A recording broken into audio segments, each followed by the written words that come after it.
സമുപാസതേ ശിവ ഇതി ബ്രഹ്മേതി വേദാന്തിനോ ബൗദ്ധാ ബുദ്ധ ഇതി പ്രമാണപടവഃ കർത്തേതി നൈയായികാഃ അർഹന്നിത്യഥ ജൈനശാസനരതാഃ കർമ്മേതി മീമാംസകാഃ സോയം വോ വിദധാതു വാഞ്ഛിതഫലം ത്രൈലോക്യനാഥോ ഹരിഃ സോയം വോ വിദധാതു വാഞ്ഛിതഫലം ത്രൈലോക്യനാഥോ ഹരിഃ. മദീയഹൃദയാകാശേ സദാനന്ദമയോ ഗുരു ഉദേതു സതതം സമ്യക് അജ്ഞാനതിമിരാരുണഃ ഉദേതു സതതം സമ്യക് അജ്ഞാനതിമിരാരുണഃ.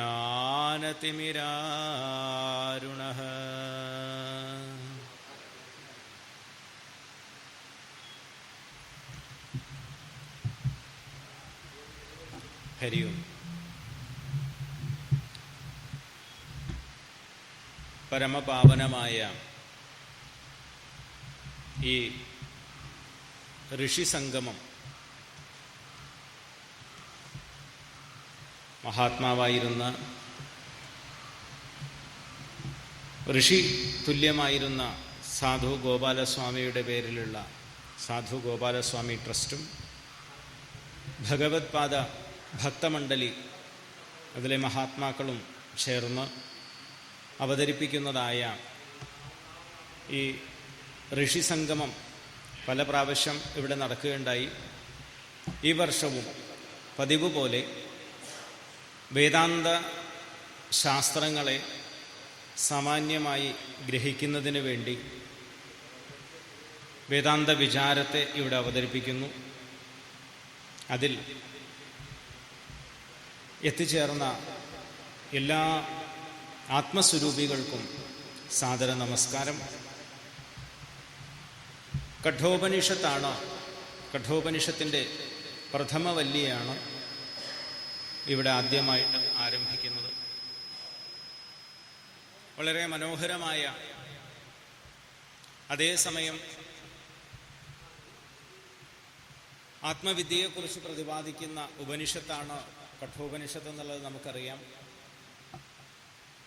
മാത്രമല്ല കഠോപനിഷത്ത് എല്ലാവർക്കും വളരെ പ്രിയപ്പെട്ട ഒരു ഉപനിഷത്ത് കൂടിയാണ്.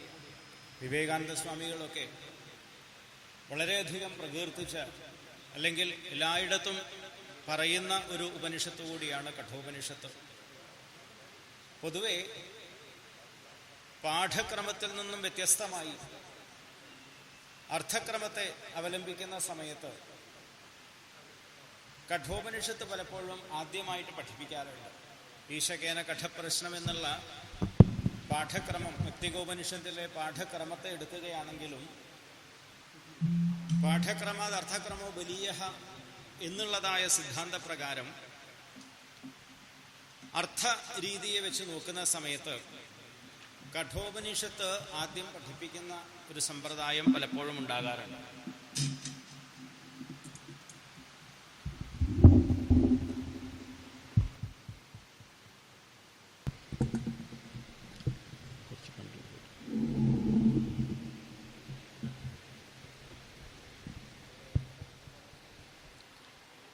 കാരണം കഠോപനിഷത്തിൽ ഒരു ആഖ്യായികയിലൂടെയാണ് അതിൻ്റെ ആരംഭം വരുന്നത്. ഇപ്പോൾ സാമാന്യമായി പ്രകരണ ഗ്രന്ഥങ്ങളും മറ്റുമൊക്കെ കേട്ട് വേദാന്തത്തിലേക്ക് പ്രവേശിക്കുന്ന ആളുകൾക്ക് സൂക്ഷ്മവസ്തുഗ്രഹണ സാമർഥ്യം കുറവായിരിക്കും.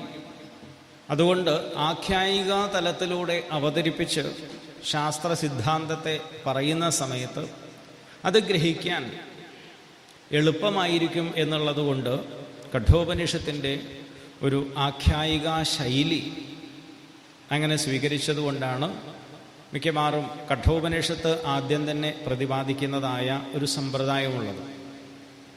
അതുകൊണ്ട് കഠോപനിഷത്ത് നിസ്സാരമാണെന്നുള്ളതല്ല. കഠോപനിഷത്തിന് ഭാഷ്യം എഴുതുന്ന സമയത്ത് ആചാര്യ ഭഗവത് പാദർ അദ്ദേഹം എല്ലാ ഉപനിഷത്തുകൾക്കൊന്നും അങ്ങനെ മംഗളശ്ലോകങ്ങളൊന്നും എഴുതിയിട്ടില്ല. നേരെ വ്യാഖ്യാനത്തിലേക്ക് കടക്കുകയാണ് ചെയ്യാറ്, അല്ലെങ്കിൽ ഭാഷ്യത്തിലേക്ക് പ്രവേശിക്കുകയാണ് ചെയ്യാറ്. എന്നാൽ കഠോപനിഷത്തിന് ഭാഷ്യം ചമയ്ക്കുന്ന സമയത്ത് അതിൻ്റെ മാഹാത്മ്യം കൊണ്ട് തന്നെ കഠോപനിഷത്തിൽ അതിൻ്റെ ആചാര്യനായിരിക്കുന്ന യമനെയും അവിടെ ശിഷ്യനായിരിക്കുന്ന നചികേതസിനെയും പ്രണമിച്ചുകൊണ്ടാണ് അദ്ദേഹം ഭാഷ്യം രചിക്കുന്നത് തന്നെ. അപ്പം അതുകൊണ്ട് തന്നെ കഠോപനിഷത്തിൻ്റെ മാഹാത്മ്യം എത്രയുണ്ട് എന്നുള്ളത് നമുക്ക് ഊഹിക്കാം. അത്രയധികം ഗാംഭീര്യമായിട്ടുള്ളതാണ് കഠോപനിഷത്ത്. ഓം നമോ ഭഗവതേ വൈവസ്വതായ മൃത്യവേ ബ്രഹ്മവിദ്യാചാര്യായ നചികേതസേച. വൈവസ്വതായ മൃത്യവേ, വിവസ്വാന്റെ പുത്രനായിരിക്കുന്ന വൈവസ്വതനായിരിക്കുന്ന സാക്ഷാൽ മൃത്യു യമരാജാവിന് വിവഹ അസ്യ അസ്ഥീതി വിവസ്വാൻ എന്ന് പറയും. വിവഹ എന്ന് പറഞ്ഞാൽ രശ്മി, രശ്മികൾ ഉള്ളതിനാൽ വിവസ്വാൻ സൂര്യൻ. ആ വിവസ്വാന്റെ അപത്യമാണ് വിവസ്വതോഹോ അപത്യം വൈവസ്വതഃ എന്ന് പറയും. ആ വൈവസ്വതനായിരിക്കുന്ന യമനാണ് നമ്മുടെ ആചാര്യനായിട്ടുള്ളത്. ശിഷ്യനാണെങ്കിൽ നചികേതസാണ്. കുട്ടിയാണെങ്കിൽ കൂടി ശാരീരികമായിട്ട് മാത്രമാണ് കുട്ടിത്തമുള്ളത്. മറിച്ച് നേരത്തെ ഡോക്ടർ പറഞ്ഞതുപോലെ വൈരാഗ്യം എന്താണ് എന്നുള്ളത് കാണിക്കുന്ന യോഗ്യനായ ഉത്തമനായ ഒരു ശിഷ്യനാണ് നചികേതസ് എന്നുള്ളതുകൊണ്ട് ആ നചികേതസിനെയും പ്രണമിച്ചുകൊണ്ടാണ് ആചാര്യ ഭഗവത് പാദർ അതിൻ്റെ ഭാഷ്യം ആരംഭിക്കുന്നത് തന്നെ.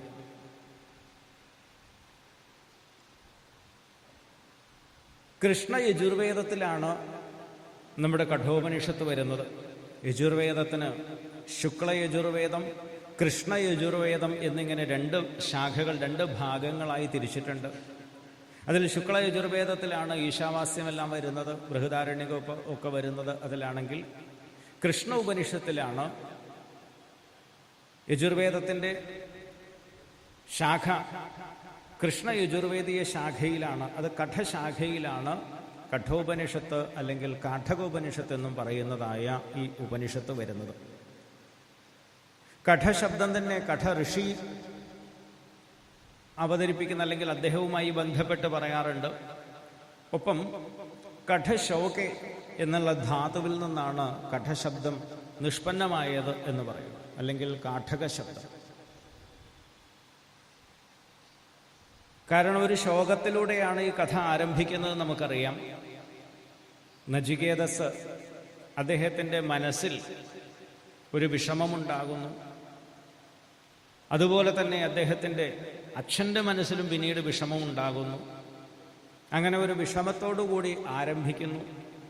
എന്നാൽ ആത്യന്തികമായി സകല വിഷമതകളെയും ഇല്ലാതെയാക്കുന്നതായ വിദ്യയെ പ്രതിപാദിക്കുന്നതാണ് ഈ ഉപനിഷത്ത്. സകല ദുഃഖങ്ങൾക്കും സകല വിഷമതകൾക്കും പരിഹാരമാണ് കഠോപനിഷത്തിലൂടെ പ്രതിപാദിക്കുന്നത്. അതുകൊണ്ട് തന്നെ കഠോ ഉപനിഷത്ത് എന്നുള്ള പേര് തീർത്തും അന്വർത്ഥമായിട്ടുള്ളതാണ്. കാരണം എല്ലാ മനുഷ്യരും ജീവിതത്തിൽ അന്വേഷിക്കുന്നത് ശോകനിവൃത്തിയാണ്. അങ്ങനെയാണല്ലോ എല്ലാ മനുഷ്യരും.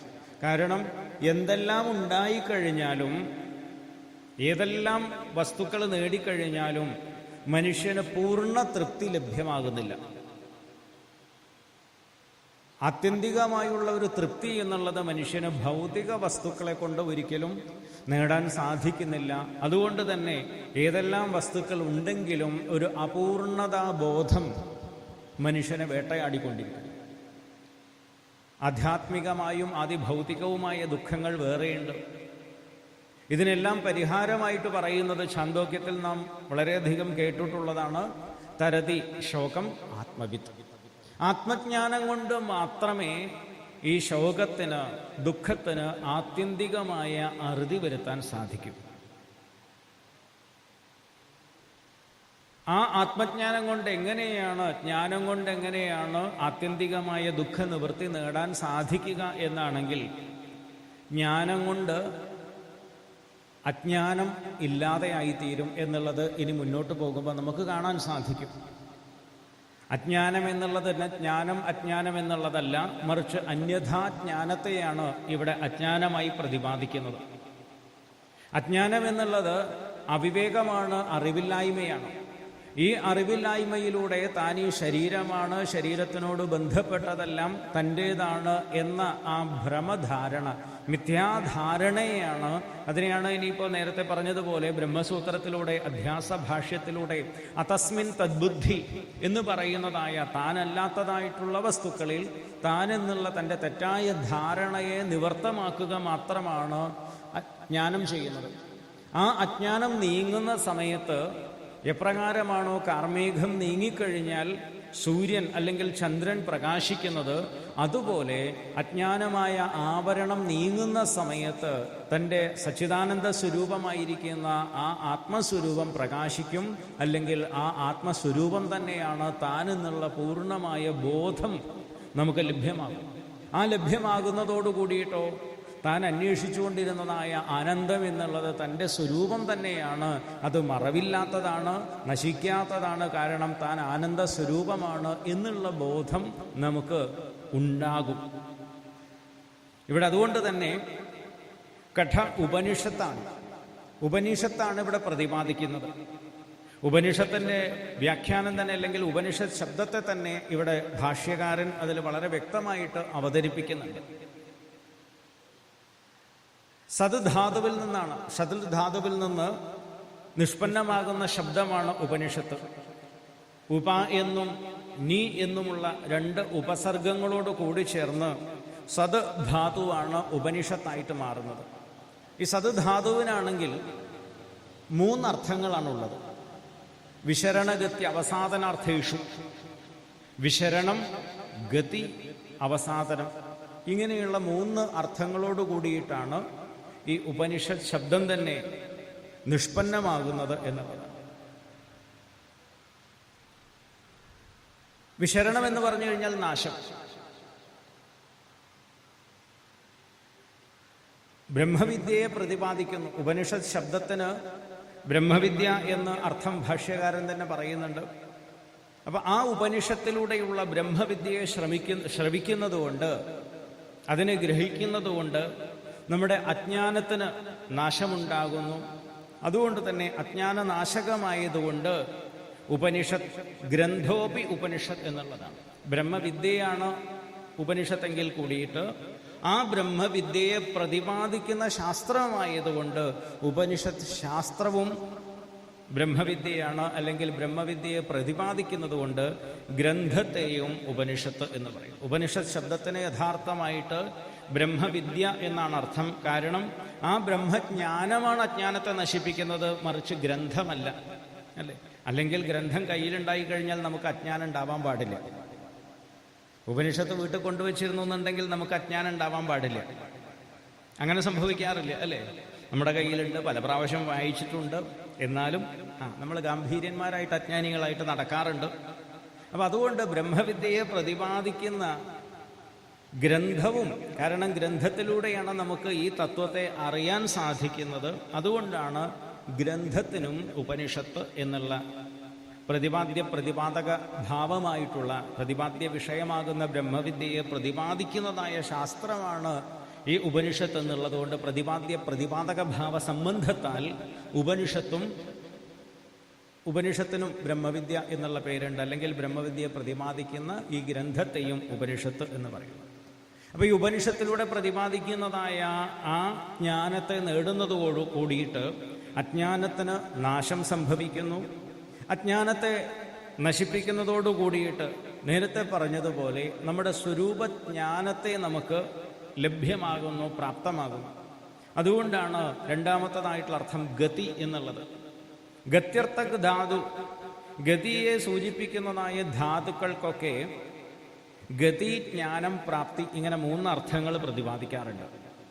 ഗതി എന്നുള്ളത് അതിലേക്ക് കൊണ്ടുപോകുന്നത്, ജ്ഞാനം എന്നുള്ളത് ഗത്യർത്ഥക ധാതുവിന് പറയാറുള്ളതാണ്, പ്രാപ്തി ഗമിക്കുമ്പോഴാണല്ലോ നമ്മുടെ ലക്ഷ്യത്തെ പ്രാപിക്കുന്നത്. അപ്പം അതുകൊണ്ട് ഗതിയെന്നും ജ്ഞാനമെന്നും പ്രാപ്തിയെന്നും 3 അർത്ഥങ്ങൾ ഈ ഗത്യർത്ഥകമായിരിക്കുന്ന ധാതുക്കൾക്കുള്ളതുകൊണ്ട് ബ്രഹ്മവിദ്യയെ പ്രാപിപ്പിക്കുന്നു. ഇവിടെ പ്രാപണം എന്നുള്ളത് അല്ലെങ്കിൽ പ്രാപിക്കുക എന്നുള്ളത് ഗൗണപ്രയോഗമാണ്. കാരണം തന്നിൽ നിന്നും ഭിന്നമായൊന്നിനെ മാത്രമേ നമുക്ക് പ്രാപിക്കാൻ സാധിക്കൂ. ഇവിടെ ആത്മസ്വരൂപം എന്നുള്ളത് തൻ്റെ തന്നെ സ്വരൂപമായതുകൊണ്ട് അതിനെ നമുക്ക് പ്രാപിക്കാൻ സാധിക്കില്ല. അപ്പൊ പിന്നെ അവിടെ പ്രാപിക്കുക എന്നുള്ളത് ഗൗണപ്രയോഗമാണ്. അത് ഭാഷ്യകാരൻ യോഗാത് ബ്രഹ്മവിദ്യ ഉപനിഷത്ത് എന്നുള്ളത് ബ്രഹ്മഗമയിതൃത്വേന ഗൗണം കൊണ്ടാണ്, ഗൗണപ്രയോഗമാണ്, യോഗാത് ആണ് പ്രയോഗിക്കുന്നത് എന്ന് പ്രത്യേകം എടുത്തു പറയും. അതിനർത്ഥം അവിടെ പ്രാപ്തസ്യ പ്രാപ്തി എന്നുള്ളതാണ്. നഷ്ടമായ നമ്മുടെ കണ്ഠാഭരണം അല്ലെ, ഇടയ്ക്ക് മാലയൊക്കെ കാണാതെയാകാറുണ്ട്. ചിലപ്പോൾ മുഖത്ത് കണ്ണട വെച്ച് കഴിഞ്ഞാലും നമ്മൾ ചിലപ്പോൾ കണ്ണട ഇല്ല എന്ന് വിചാരിച്ച് നമ്മുടെ കണ്ണട അന്വേഷിക്കാറുണ്ട്. കഴുത്തിൽ മാലയുണ്ടെങ്കിലും എവിടേക്കെങ്കിലും പോകാൻ വേണ്ടി തയ്യാറാകുന്ന സമയത്ത് പരിഭ്രമിക്കുന്ന തിരക്കിൽ മാല കാണാതെയാകാറുണ്ട്. ആ കാണാതെയാകുന്ന മാലയെ നമ്മൾ അന്വേഷിക്കുന്ന സമയത്ത് പിന്നെയാണോ ആരെങ്കിലും പറയുമ്പോഴോ അല്ലെങ്കിൽ എപ്പോഴെങ്കിലും കണ്ണാടിയിൽ നോക്കുമ്പോഴോ മനസ്സിലാകും, അയ്യോ മാല കഴുത്തിൽ തന്നെ ഉണ്ട് എന്നുള്ളത് നമുക്ക് തോന്നാറുണ്ട്, അനുഭവപ്പെടാറുണ്ട്. അതുപോലെ തന്നെ മുഖത്തുള്ള കണ്ണടയിലൂടെ നാം കണ്ണടയെ അന്വേഷിക്കാറുണ്ട്. പലപ്പോഴും അങ്ങനെ സംഭവിക്കാറുണ്ട്. മുഖത്ത് തന്നെയുണ്ട്. അല്ലെങ്കിൽ ചില ആളുകൾ തലയിലേക്കൊക്കെ കണ്ണട മുകളിലേക്ക് കയറ്റി വയ്ക്കും. എന്നിട്ട് എന്തെങ്കിലും വായിക്കാൻ നോക്കുമ്പോഴാവും കണ്ണട കാണാനില്ല. സകലയിടത്തും തെരഞ്ഞു നടക്കും. അവസാനമാണ് ആരെങ്കിലും, ചിലപ്പോൾ കുഞ്ഞായിരിക്കും പറയുക, അല്ലേ, മുത്തശ്ശിയുടെ അല്ലെങ്കിൽ മുത്തശ്ശൻ്റെ മുഖത്തുണ്ടല്ലോ കണ്ണട എന്ന് പറയും. അപ്പോഴാണ് നമ്മളും തിരിച്ചറിയുക. ഇതൊക്കെ സംഭവിക്കാറുള്ള കാര്യമാണ്. അപ്പം എവിടെ നമ്മുടെ മുഖത്തിരുന്ന കണ്ണടയാണ് നമ്മൾ അന്വേഷിക്കുന്നത്. അപ്പം അത് നഷ്ടമായത് നേടിയെടുക്കുകയല്ല, തിരിച്ചറിയാണ്. തൻ്റെ മുഖത്ത് തന്നെ കണ്ണടയുണ്ട് എന്നുള്ളത് തിരിച്ചറിവാണ്, ജ്ഞാനമാണ് അവിടെ ഉണ്ടാകുന്നത്, അല്ലാതെ വസ്തുവിൻ്റെ പ്രാപ്തിയല്ല. ഇതുപോലെ തന്നെ തൻ്റെ സ്വരൂപമായിരിക്കുന്ന ആ ജ്ഞാനം നേടാൻ സഹായിക്കുന്നു. അല്ലെങ്കിൽ അജ്ഞാനം നീങ്ങുന്നതോടു കൂടിയിട്ട് അത് തെളിഞ്ഞു വരുന്നു. പായലുള്ളതായ ആ വെള്ളത്തിലെ പായൽ നീങ്ങുന്ന സമയത്ത് അവിടെ വെള്ളമുണ്ട് എന്നുള്ളത് നമുക്കറിയാൻ സാധിക്കുന്നു. ആ വെള്ളത്തിനെ ആസ്പദമാക്കിയിട്ടാണ് കുളത്തിൽ പായൽ ഉണ്ടായിരുന്നത്. പായൽ നിലനിൽക്കുന്നത് വെള്ളത്തിലാണ്. എന്നാലും നമുക്ക് ആ വെള്ളത്തിനെ കാണാൻ സാധിക്കുന്നില്ല, വെള്ളത്തെ ഉപയോഗയോഗ്യമാക്കാൻ സാധിക്കുന്നില്ല. ഇതുപോലെ തന്നെ അജ്ഞാനേന ആവൃതം ജ്ഞാനം, തൻ്റെ സ്വരൂപത്തിൽ തന്നെയാണ്, ജ്ഞാനസ്വരൂപമായിരിക്കുന്ന ജ്ഞാനത്തിൽ തന്നെയാണ് ഈ അജ്ഞാനം ആവരണമായി നിൽക്കുന്നത്. ആവരണമായി നിന്ന് നമ്മുടെ ഈ സച്ചിദാനന്ദ സ്വരൂപമായിരിക്കുന്ന നമ്മുടെ ആനന്ദ അമൃതം നമുക്ക് അനുഭവിക്കുന്നതിന് വിരുദ്ധമായിട്ട്, തടസ്സമായിട്ട് നിൽക്കുന്നു. എപ്പോഴാണോ ജ്ഞാനം കൊണ്ട് ഈ അജ്ഞാനം നീങ്ങുന്നത്, അപ്പോഴാണ് തൻ്റെ സ്വരൂപം തന്നെ ഈ ആനന്ദ സ്വരൂപമായിരുന്നു എന്ന് തിരിച്ചറിയുകയാണ് ചെയ്യുന്നത്. അല്ലാതെ ജ്ഞാനം കൊണ്ടൊരിക്കലും ആത്മാവിനെ നേടിയെടുക്കുകയല്ല. അങ്ങനെ ഒരിക്കലും നേടിയെടുക്കാൻ സാധിക്കില്ല. കാരണം തൻ്റെ സ്വരൂപം തന്നെ അതാണ് എന്നുള്ളതുകൊണ്ട്. ഒപ്പം വിശരണം എന്ന് പറഞ്ഞാൽ നശിക്കുക. സംസാര വാസനകളോട് കൂടിയിട്ട് ആത്യന്തിക നാശം ഉണ്ടാകുമെന്നുള്ളതാണ്. സംസാര ബീജം മുഴുവൻ നശിക്കും. ജ്ഞാനമുണ്ടാകുന്നതോടു കൂടിയിട്ട് ഈ സംസാര ബീജ നാശം സംഭവിക്കും എന്നുള്ളതുകൊണ്ട് അവസാദനം, നാശം എന്നുള്ളതും ഈ ഉപനിഷത്ത് ശബ്ദത്തിന് അർത്ഥം പറയും. എന്തെങ്കിലുമെല്ലാമാണ് നശിപ്പിക്കുക എന്ന് ചോദിച്ചു കഴിഞ്ഞാൽ, ഗർഭവാസ ജന്മജരാദി ഉപദ്രവ വൃന്ദസ്യ, ഗർഭവാസം അല്ലേ, കർമ്മവാസനകൾ ഉള്ളതുകൊണ്ടാണ് ജനിക്കേണ്ടി വരുന്നത്. സഞ്ചിതമായിട്ടുള്ള കർമ്മവാസനകൾ ഉള്ളതുകൊണ്ട് ഗർഭവാസാദി ദുഃഖങ്ങൾ അനുഭവിക്കേണ്ടി വരുന്നു. ഗർഭവാസം കഴിഞ്ഞാൽ ജന്മമുണ്ടാകുന്നു. ജനിച്ചു കഴിഞ്ഞാൽ തന്നെ പലതരത്തിലുള്ള ഉപദ്രവങ്ങളും ദുഃഖങ്ങളും അനുഭവിക്കേണ്ടി വരുന്നു. അത് കഴിഞ്ഞ് ജരാതി ഉപദ്രവ വൃന്ദങ്ങളാണ്, കൂട്ടങ്ങളാണ് വരുന്നത്. ഇതിന് മുഴുവൻ കാരണമായിരിക്കുന്നത് അവിദ്യ, കാമം, കർമ്മം. അവിദ്യയാണ് ഇതിനെല്ലാം മൂലകാരണമായിട്ടിരിക്കുന്നത്. ഈ അവിദ്യ കൊണ്ട് കാമനയുണ്ടാകുന്നു, വിഷയങ്ങളിലുള്ള ആഗ്രഹമുണ്ടാകുന്നു, കാമനകൾ. ആ കാമനകൾ തുടർന്ന് കർമ്മത്തിലേക്ക് നമ്മളെ കൊണ്ടുപോകും. ഇതിനെല്ലാം മൂലകാരണമായിരിക്കുന്നത് അവിദ്യയാണ്.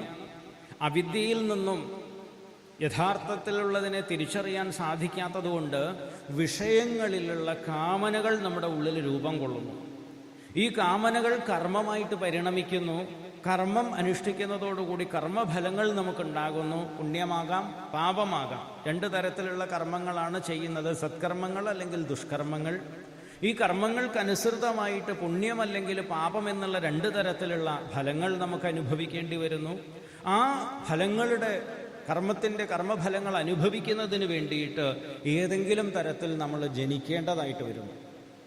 തത്ഫലമായിട്ട് ഗർഭവാസം വരുന്നു. ഗർഭവാസത്തിൽ നിന്ന് വീണ്ടും ജനനമുണ്ടാകുന്നു. ജനിച്ചു കഴിഞ്ഞാലും ഈ കാര്യത്തിൽ തന്നെയാണ് നാം കിടന്ന് കറങ്ങുന്നത്. സംസാര ചക്രം എന്ന് പറയും. അപ്പോൾ ഈ അജ്ഞാനത്തിൻ്റെ കാര്യമായിരിക്കുന്ന അല്ലെങ്കിൽ അജ്ഞാനത്തിൻ്റെ കാര്യമായിരിക്കുന്ന ഈ സംസാരത്തിന് മുഴുവൻ ബീജമായിരിക്കുന്നത് അവിദ്യ അല്ലെങ്കിൽ അജ്ഞാനമാണ്. അതുകൊണ്ടാണ് ഈ അവിദ്യയുടെ നാശമാണ് ഇവിടെ ഉണ്ടാകുന്നത്. സംസാര ബീജത്തിൻ്റെ നാശം സംഭവിക്കുന്നു. ഈ സംസാര ബീജം നശിച്ചു കഴിഞ്ഞാൽ വിത്തിൽ നിന്ന് പിന്നീട് വൃക്ഷം ഉണ്ടാകാത്തതുപോലെ, വിത്ത് ഉണങ്ങിക്കഴിഞ്ഞാൽ അല്ലെങ്കിൽ വിത്ത് നശിച്ചു കഴിഞ്ഞാൽ പിന്നീട് ആ വിത്തിൽ നിന്ന് വൃക്ഷത്തിനുണ്ടാകാൻ സാധിക്കാത്തതുപോലെ അവിദ്യ, ജ്ഞാനം കൊണ്ടാണ് അവിദ്യ നശിക്കൂ അല്ലെങ്കിൽ അജ്ഞാനം നശിക്കൂ. ആ അജ്ഞാനം നശിച്ചു കഴിഞ്ഞാൽ പിന്നീട് ഈ സംസാര പ്രസക്തി തന്നെ ഇല്ലാതെയായി തീരുന്നു എന്നുള്ളതാണ്. ഈ സംസാര പ്രസക്തി ഇല്ലാതെയാവുന്നതോട് കൂടിയിട്ടോ ഭ്രമമാണ് നീങ്ങുന്നത്. സംസാരം ഒരിക്കലും ഇല്ലാതെയായി തീരുകയില്ല. നമ്മുടേതായിട്ടുള്ള ഈ തെറ്റിദ്ധാരണ, അതുകൊണ്ടാണ് അജ്ഞാനം എന്നുള്ളത് അന്യഥാജ്ഞാനമാണ്. അന്യഥാജ്ഞാനം എന്ന് പറഞ്ഞു കഴിഞ്ഞാൽ ഈ പ്രപഞ്ചമാണ് സത്യം എന്നുള്ളതായ ആ ഒരു തോന്നൽ നീങ്ങി യഥാർത്ഥത്തിലുള്ള ആത്മസ്വരൂപത്തെ നമുക്ക് ബോധിപ്പിച്ചു തരികയാണ് ഈ ഉപനിഷത്തിലൂടെ ചെയ്യുന്നത് എന്നുള്ളത് കൊണ്ട് കഠോപനിഷത്ത് വളരെ പ്രാധാന്യം അർഹിക്കുന്ന ഒരു ഉപനിഷത്താണ്. വളരെ ശ്രേഷ്ഠമായിട്ടുള്ള ഒരു ഉപനിഷത്താണ് കഠോപനിഷത്ത്. ആ കഠോപനിഷത്തിൻ്റെ പ്രഥമ വല്ലിയാണ് ഇന്നിവിടെ ചർച്ച ചെയ്യുന്നത്. കാരണം ഓരോ ഭാഗങ്ങളായിട്ട് നാം തിരിച്ചിരിക്കുകയാണ്. കഠോപനിഷത്തിന് 2 അധ്യായങ്ങളാണ് ഉള്ളത്. ആകെ 2 അധ്യായമേ ഉള്ളൂ. 1-ാമത്തെ അധ്യായം, 2-ാമത്തെ അധ്യായം, ഇങ്ങനെ 2 അധ്യായങ്ങളുണ്ട്. ഈ ഓരോ അധ്യായത്തിനെയും 3 വല്ലികളായിട്ട് തിരിച്ചിട്ടുണ്ട്. വല്ലി എന്ന് പറഞ്ഞു കഴിഞ്ഞാൽ ഒരു ശാഖയിലുള്ള ഉപശാഖ എന്നുള്ളതുപോലെ വല്ലികളായിട്ട് തിരിച്ചിരിക്കുകയാണ്. അതിൽ 1-ാമത്തെ വല്ലി, പ്രഥമ വല്ലി എന്ന് പറയുന്നതിൽ പ്രഥമ അധ്യായത്തിലെ പ്രഥമ വല്ലിയിൽ 19 മന്ത്രങ്ങളാണ് ഉള്ളത്. 1-ാമത്തെ അധ്യായത്തിലെ 2-ാമത്തെ വല്ലിയിലാണെങ്കിൽ 25 മന്ത്രങ്ങളുണ്ട്. 1-ാമത്തെ അധ്യായത്തിൽ തന്നെ 3-ാമത്തെ വല്ലിയിലാണെങ്കിൽ 17 മന്ത്രങ്ങളാണ് ഉള്ളത്. ഇങ്ങനെയാണ് 1-ാമത്തെ അധ്യായം 3 വല്ലികളായിട്ടുള്ളത്. ഇനി 2-ാമത്തെ അധ്യായത്തിലാണെങ്കിലോ 2-ാമത്തെ അധ്യായത്തിൽ പ്രഥമ വല്ലിയിൽ 15 മന്ത്രങ്ങളാണ് ഉള്ളത്. 2-ാമത്തേതായിട്ടുള്ള വല്ലിയിലാണ് 15 മന്ത്രങ്ങൾ വീണ്ടും ഉള്ളത്. അപ്പോൾ 2-ാമത്തെ അധ്യായത്തിൽ 1-ാമത്തെ വല്ലിയിലും 2-ാമത്തെ വല്ലിയിലും 15 മന്ത്രങ്ങൾ വീതമുണ്ട്. അതിൽ വരുന്ന 3-ാമത്തേതായിട്ടുള്ള വല്ലിയിലാണെങ്കിൽ 19 മന്ത്രങ്ങളാണുള്ളത്. അപ്പം ഇങ്ങനെയാണ് ഉപനിഷത്തിൻ്റെ 2 അധ്യായങ്ങൾ. ആ 2 അധ്യായങ്ങളിലുള്ള 3 വീതം വല്ലികൾ, ആ 3 വീതം വല്ലികൾ ഉള്ളതിലുള്ള മന്ത്രങ്ങളുടെ ഒരു ക്രമത്തെ, കണക്കിനെ പറഞ്ഞു. അപ്പം ആ ക്രമം പറഞ്ഞ് നമുക്ക് പ്രഥമ വല്ലിയിലേക്ക് പ്രവേശിക്കാം. അപ്പോൾ ഉപനിഷത്തിന് എല്ലാറ്റിനും സാമാന്യമായി ശാന്തി മന്ത്രങ്ങളോട് കൂടിയിട്ടാണ് ഉപനിഷത്ത് ആരംഭിക്കാറുള്ളത്. ഇവിടെയും നമുക്കെല്ലാവർക്കും കൂടി ഉപനിഷത്തിൻ്റെ സഹനാവവതു എന്നുള്ളതായ ശാന്തി മന്ത്രം ചൊല്ലാം. കാരണം വളരെ വിശേഷമായിട്ടുള്ള, നമുക്കെല്ലാവർക്കും ചിരപരിചിതമായിട്ടുള്ള ശാന്തി മന്ത്രമാണ് സഹനാവവതു. ആ പരമാത്മാവ്, ഈ ബ്രഹ്മവിദ്യ പ്രതിപാദ്യമായിരിക്കുന്നതായ ആ ആത്മസ്വരൂപം അല്ലെങ്കിൽ പരമാത്മാവ് നമ്മളെയൊക്കെ രക്ഷിക്കട്ടെ, നമ്മളെയൊക്കെ പാലിക്കട്ടെ. ആചാര്യ ആവാം എന്നുള്ളതാണ്. നൗ ആവാം, നമ്മളെ 2 പേരും. കാരണം ആചാര്യനും ശിഷ്യനുമാണ് ഇവിടെയുള്ളത്. ഇപ്പോൾ ഉപനിഷത്തുകളൊക്കെ പഠിക്കുന്ന സമയത്ത് എപ്പോഴും അപ്പോൾ സ്വാഭാവികമായിട്ടൊരു സംശയം വരാം. നമ്മൾ ഒരുപാട് പേരിരിക്കുന്ന സമയത്ത് നമ്മൾ 2 പേരും എന്ന് പറഞ്ഞു കഴിഞ്ഞാൽ എങ്ങനെ ശരിയാവും അല്ലേ? ഒരുപാട് പേരാണല്ലോ നമ്മളിത് കേൾക്കാനിരിക്കുന്നത്. അപ്പോൾ പിന്നെ ഇങ്ങനെ ഈ 2 പേര് എന്ന് പറയുന്നത് ശരിയാണോ എന്നൊരു ചോദ്യം വരും. ഋഷിക്കൊരിക്കലും തെറ്റിയിട്ടില്ല. അതുകൊണ്ടാണ് കവയഃ ക്രാന്തദർശിനഃ ഋഷയഃ മന്ത്രദ്രഷ്ടാരഃ. ഋഷി കവിയും കൂടിയാണ്. ക്രാന്തദർശിയായ ആളെയാണ് കവി എന്ന് പറയുന്നത്, മന്ത്രദ്രഷ്ടാവിനെയാണ് ഋഷി എന്ന് പറയുന്നത്. തൻ്റെ തപശ്ചര്യയിലൂടെ തൻ്റെ മേധാശക്തിയെ അത്രയും തേജസ്സുള്ളതാക്കി പ്രജ്ഞാവീര്യമുള്ളതാക്കി തീർത്ത ആളാണ് ഋഷി. അതുകൊണ്ട് അദ്ദേഹത്തിൻ്റെ കാഴ്ച എന്നുള്ളത് നമ്മളെപ്പോലെ പരിമിതമായിട്ടുള്ളതല്ല, അദ്ദേഹത്തിൻ്റെ പ്രജ്ഞയും അതുപോലെ പരിമിതമായിട്ടുള്ളതല്ല. അതുകൊണ്ട് തന്നെ അദ്ദേഹത്തിൻ്റെ കാഴ്ചപ്പാടിന് ഒരിക്കലും തെറ്റല്ല, മറിച്ച് നമ്മുടെ പ്രജ്ഞയ്ക്കാണ് മന്ദത വരുന്നത്, തെറ്റുകൾ സംഭവിക്കുന്നത്. കാരണം നമ്മൾ ഉയർന്നു വരുന്നവരാണ്, അവർ ഉയർന്ന ആളുകളാണ്. ഈ രണ്ട് വ്യത്യാസമുണ്ട്. അപ്പോൾ ഇവിടെ ഇങ്ങനെ രണ്ടുപേരെന്ന് പറയാൻ കാരണം, ഉപനിഷത്ത് പഠിക്കുന്നതിൽ എത്ര പേരുണ്ടെങ്കിൽ കൂടിയിട്ട് പഠിക്കുന്നവർ അധ്യേതാവിൻ്റെ മുമ്പിൽ, പഠിക്കുന്ന അധ്യേതാവിൻ്റെ മുമ്പിൽ താനും ഗുരുവും മാത്രമാണുള്ളത്. ആ ഒരു ബന്ധം വന്നു കഴിഞ്ഞാൽ മാത്രമേ നമുക്ക് ഉപനിഷത്ത് മനസ്സിലാക്കാൻ സാധിക്കൂ. അതിനർത്ഥം ശ്രദ്ധ എന്നുള്ളത് ഏകാഗ്രമാവുക. എന്താണോ ഗുരു ഉപദേശിക്കുന്നത് ആ ഗുരുവിൽ നിന്ന് വരുന്ന വാക്കുകളെ, അദ്ദേഹത്തിൻ്റെ ഉപദേശത്തെ പൂർണ്ണതയാ സ്വീകരിക്കാൻ പ്രാപ്തമാകുമ്പോൾ മാത്രമാണ് അവിടെ ഗുരു ശിഷ്യ ബന്ധം എന്നുള്ളത് തന്നെ വന്നു ചേരുന്നത്. കാരണം ഉപനിഷത്ത് ശബ്ദത്തിന് രഹസ്യമെന്നർത്ഥമുണ്ട്, ഗൂഢമെന്നർത്ഥമുണ്ട്. കാരണം ഈ ഉപനിഷത്ത് തത്വങ്ങൾ, ആത്മതത്വത്തെയാണ് ഉപനിഷത്തിലൂടെ പ്രതിപാദിക്കുന്നത് എന്നുള്ളത് നേരത്തെ പറഞ്ഞു. ഈ ഉപനിഷത്ത് പ്രതിപാദ്യമായിരിക്കുന്ന ആത്മതത്വം എന്നുള്ളത് ഗൂഢമായിട്ടുള്ളതാണ്, രഹസ്യമായിട്ടുള്ളതാണ്. രഹസ്യ ശബ്ദത്തിന് അർത്ഥം തന്നെ പറയുന്നത് രഹസി ഏകാന്തേ എന്നുള്ളതാണ്. രഹസ്യം എന്ന് പറഞ്ഞു കഴിഞ്ഞാൽ സാധാരണ ലൗകിക ഭാഷയിൽ നമ്മളൊരു രഹസ്യം എന്നുള്ളത് പറയാറുണ്ട്, അല്ലെ? മറ്റാരും കേൾക്കാതെ പറയുന്നതിന് രഹസ്യം എന്ന് പറയാറുണ്ട്. എന്നാൽ ശാസ്ത്രത്തിലേക്ക് കയറുന്ന സമയത്ത് രഹസ്യ ശബ്ദത്തിന് അർത്ഥം പറയുന്നത് ഏകാന്തത്തിൽ വെച്ച് പറഞ്ഞു കൊടുക്കേണ്ടത്. എന്താ ഈ ഏകാന്തത്തിൽ വെച്ച് പറഞ്ഞു കൊടുക്കേണ്ടതെന്ന് പറയാൻ കാരണം, ഏകാന്തം എന്ന് പറഞ്ഞു കഴിഞ്ഞാൽ മറ്റ് വിക്ഷേപങ്ങളില്ലാതെ, കാരണം ഏകാന്തമല്ലാതെ ഒരു കൂട്ടത്തിലാണ്, ഒരു ബഹളത്തിലാണെന്നുണ്ടെങ്കിൽ നമ്മുടെ ശ്രദ്ധ പലപ്പോഴും ചിന്നിച്ചിതറിപ്പോകും. അപ്പൊ ഏകാന്തമായിരിക്കുന്ന സമയത്ത് ശ്രദ്ധ ഒരു വിഷയത്തിലേക്ക് മാത്രം കേന്ദ്രീകരിക്കാൻ സാധിക്കുന്നതിനെയാണ് ഏകാന്തത എന്ന് പറയുന്നത്. ലോകത്തും ഏകാന്തം എന്ന് പറഞ്ഞാൽ ഒറ്റയ്ക്ക് ഇരിക്കുക എന്നുള്ളതാണ്. ഈ ഒറ്റയ്ക്ക് ഇരിക്കുക എന്ന് പറഞ്ഞു കഴിഞ്ഞാൽ വിഷണ്ണനായിട്ടിരിക്കുകയല്ല, മറിച്ച് നമ്മുടെ ശ്രദ്ധ പൂർണ്ണമായും നമുക്ക് ഉപദേശിച്ച് തരുന്നതായിട്ടുള്ള ആചാര്യനിലേക്കും ഉപദേശ വിഷയത്തിലേക്കും കേന്ദ്രീകരിക്കാൻ സാധിക്കുക. അതുകൊണ്ടാണ് ഉപനിഷത്തിന് രഹസ്യം എന്നുള്ള പേരും കൂടിയുള്ളത്. അപ്പം ഏകാന്തത്തിൽ ഉപദേശിക്കുന്നതാണ്, ഗൂഢമായിട്ടുള്ളതാണ്. ആ വിദ്യ ഗ്രഹിക്കണമെന്നുണ്ടെങ്കിൽ നമ്മുടെ മുമ്പിൽ ഗുരുവും ശിഷ്യനും മാത്രമാണുള്ളത്. മറ്റെത്രയോ പേരുണ്ടെങ്കിൽ കൂടിയിട്ട് ഓരോ കോണ്ടാക്റ്റും പേഴ്സണലിയാണ്. ഗുരുവിൻ്റെ ആ ഉപദേശത്തെ പൂർണ്ണമായിട്ടും ഉൾക്കൊള്ളാൻ നമ്മുടെ മുമ്പിൽ മറ്റൊന്നുമില്ലാതിരിക്കണമെന്നുള്ളതാണ്. അതുകൊണ്ടാണ് ഇവിടെ സഹനാവവതു, നമ്മളെ രണ്ടുപേരെയും രക്ഷിക്കട്ടെ എന്ന് പറഞ്ഞ് പ്രാർത്ഥിക്കുന്നത്. അതുകൊണ്ടാണ് പറഞ്ഞത് ഋഷിക്ക് തെറ്റിയതല്ല എന്ന് പറഞ്ഞു.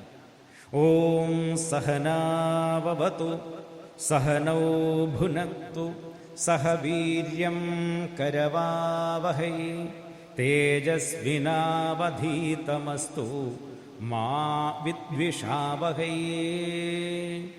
ഓം ശാന്തി ശാന്തി ശാന്തി. നമ്മളെ രണ്ടുപേരെയും ഒരുപോലെ ആ പരമാത്മാവ് പാലിക്കട്ടെ. പാലിക്കുക എന്ന് പറഞ്ഞു കഴിഞ്ഞാൽ ഈ ആത്മജ്ഞാനം നേടിയെടുക്കുന്നതിനുള്ള ക്ഷമത നമ്മളിൽ ഉണ്ടാകട്ടെ. നമ്മൾ പഠിച്ചതായ അല്ലെങ്കിൽ നമ്മൾ ഗ്രഹിച്ചതായിട്ടുള്ള വിദ്യ കൊണ്ട് വിദ്യയാ വിന്ദതേ വീര്യം, ആ വീര്യം നമ്മൾക്ക് സമ്പാദിക്കാൻ സാധിക്കട്ടെ. സഹ വീര്യം കരവാവഹി, നമുക്ക് രണ്ടുപേർക്കും ആ വീര്യം നേടിയെടുക്കാൻ നമ്മളെ ആ പരമാത്മാവ് അനുഗ്രഹിക്കട്ടെ. അതുകൊണ്ട് അധ്യയനം ചെയ്തതായ നേടിയെടുത്ത വിദ്യയെ കൊണ്ട് നമ്മൾ തേജസ്വികളായി തീരട്ടെ. മാ വിദ്വിഷാവഹി, ആർക്കും വിദ്വേഷമൊന്നും തോന്നാതിരിക്കട്ടെ എന്ന് പറയുക. അതിന് പല കാരണങ്ങൾ പറയാറുണ്ട്. ഈ വിദ്വേഷത്തിന് ആചാര്യൻ ചിലപ്പോൾ പറഞ്ഞു തരുന്നത് ശരി